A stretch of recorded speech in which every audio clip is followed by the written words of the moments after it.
কত লোক আহত অবস্থা আছে, এটার কি কোনো লিস্ট আছে আপনাদের কাছে? আসলে এখানে আমাদের ছাত্রমূল্য আমরা কোনো আলাদাভাবে এটা নিচ্ছি না। আমরা যারা এই আন্দোলনে আহত হয়েছেন সকলেই আমাদের ভাই, এবং যারা নিহত হয়েছেন সবাই আমাদের আপন। আমরা এই মুহূর্তে এটাকে আলাদাভাবে করছি না। তারপরেও আমাদের শতাধিক নেতাকর্মী আহত হয়েছেন, এবং বিগত এই সরকারের দীর্ঘদিনের এই সময়ে আমাদের অনেক ভাই শাহাদাত বরণ করেছেন, অনেক ভাই হামলা মামলার শিকার হয়েছেন।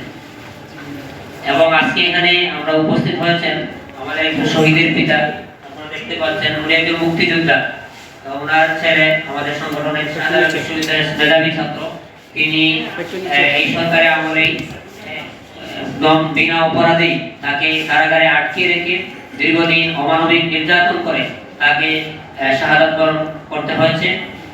এবং এছাড়াও আমাদের তৎকালীন সময়ে ঢাকা জেলা সভাপতি একদম নিরপরাধ, তাকে মেস থেকে তুলে নিয়ে তাকে দীর্ঘদিন কারাগারে রেখে তাকেও হত্যার দিকে ঠেলে দেওয়া হয়েছে। আমরা আজকের এই সংবাদ সম্মেলন আপনাদের মাধ্যমে আমরা বর্তমান রাষ্ট্রের কাছে আমরা এই শহীদ পিতা এবং যারা শহীদ হয়েছে তাদের আমরা বিচার আমরা কামনা করছি। চলমান যে বন্যা পরিস্থিতি, এই পরিস্থিতিতে আপনাদের কার্যক্রমটা কি রয়েছে বা আগামীতে কি থাকবে একটু বলবেন?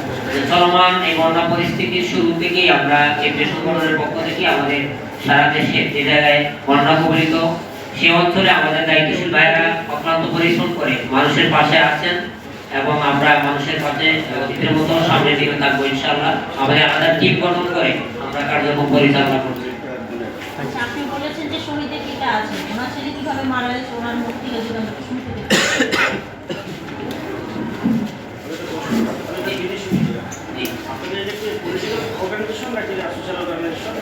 যেটাই হোক, আপনাদের রাষ্ট্র রিফরমেশনের ক্ষেত্রে যেহেতু গভর্নমেন্ট নাই, আপনাদের কী ধরনের কন্ট্রিবিউশন থাকতে পারে এই বিষয়ে একটু জানান। যদি আপনার জলকমিশন সময় অথবা পলিটিক্যাল হয়, সেক্ষেত্রে যে আপনাদের ফার্দার যে আপনাদের রাষ্ট্র যাবে না, নিশ্চয়ই এখানে একটা ইলেকশন হবে, সেই ক্ষেত্রে আপনাদের কী ধরনের ভূমিকা এটা মোবাইলটা একটু ওইপাশ করাও। এই মোবাইলটা সরাই না। সংগঠনটি না কারণ দেখছেন যে আপনার যে সরকারটার গঠন হয়েছে সেটা কিন্তু কোনো পলিটিক্যাল গভর্নমেন্টের প্রোটেকশনে কিন্তু এটা ছাত্র জনতা এবং আপনাদের যে সংগঠন আছে তাদের বাড়িয়ে যাচ্ছে। কিন্তু নেক্সটে যে আমাদের রাষ্ট্রের যে রিফরমেশন বা এখন সেই বিষয়টা নিয়ে আপনাদের কী ধরনের ছাত্র রাজনীতি সম্পর্কে আপনাদের আমি একটুখানি সময় নেব। বর্তমান সমাজ, আমাদের যে ছাত্র সমাজ যে ভাইরা রয়েছেন তারা আমাদের কাছ থেকে তারা একটা দাবি করেছেন যে ছাত্র রাজনীতি নিষিদ্ধ বা এখানে কিছু একটা দাবি করেছেন। ছাত্র বাহিনীর সাথে তাদের এই দাবিটার সাথে যদি আমরা যদি কথা বলতে যাই, একটুখানি আমাদেরকে পেছনে যেতে হবে। আমাদের ছাত্র সমাজ বা ছাত্র রাজনীতি বা বৈষম্য বিরোধী আন্দোলনের সাথে যারা ছিলেন, সমন্বয় বা আহ্বায়ক যারা ছিলেন, ওনারা যেই দাবিটা করেছেন সেই দাবিটার উত্তরটা জানতে হলে আমি একটুখানি সবাইকে পেছনে নেব। ছাত্র রাজনীতি ওনারা নিষিদ্ধ করতে বলেছেন। গত এক যুগ ধরে আমরা ছাত্র রাজনীতি বলতে কি দেখেছি? আমরা ছাত্র রাজনীতি বলতে দেখেছি বিশ্ববিদ্যালয়ের গেস্ট রুমের আয়োজন। আমরা ছাত্র রাজনীতি বলতে দেখেছি একজন নির্দিষ্ট ব্যক্তিকে প্রোটোকল দেওয়ার জন্য, যিনি এরোপ্লেন থেকে নামবে তাকে প্রোটোকল দেওয়ার জন্য সেই সকাল 8টা থেকে রাস্তার দুই পাশে দাঁড়িয়ে থাকা। আমরা ছাত্র রাজনীতি বলতে দেখেছি টেন্ডারবাজি, আমরা ছাত্র রাজনীতি বলতে দেখেছি চাঁদাবাজি, আমরা ছাত্র রাজনীতি বলতে দেখেছি সিট দখল করা, আমরা ছাত্র রাজনীতি বলতে দেখেছি যে ছাত্র নেতা ধর্ষণের সেঞ্চুরি করে মিষ্টি বিতরণ করে উপভোগ করা বা উদযাপন করা। গত এক যুগের বেশি সময় ধরে আমরা ছাত্র রাজনীতি বলতে এই ধরনের পরিস্থিতি আমরা দেখে এসেছি। প্রশ্ন হচ্ছে এই ধরনের রাজনীতি চলতে পারে কিনা? উত্তর হচ্ছে না। আমরা এই ধরনের ছাত্র রাজনীতির সম্পূর্ণ দ্বিমত পোষণ করছি এবং এই ধরনের ছাত্র রাজনীতি কোনোভাবেই চলতে পারে না। তাহলে প্রশ্ন হচ্ছে আমরা আসলে কি চাচ্ছি? আমরা কি আদৌ ছাত্র রাজনীতি চলমান থাকুক সেটা চাচ্ছি নাকি চাচ্ছি না?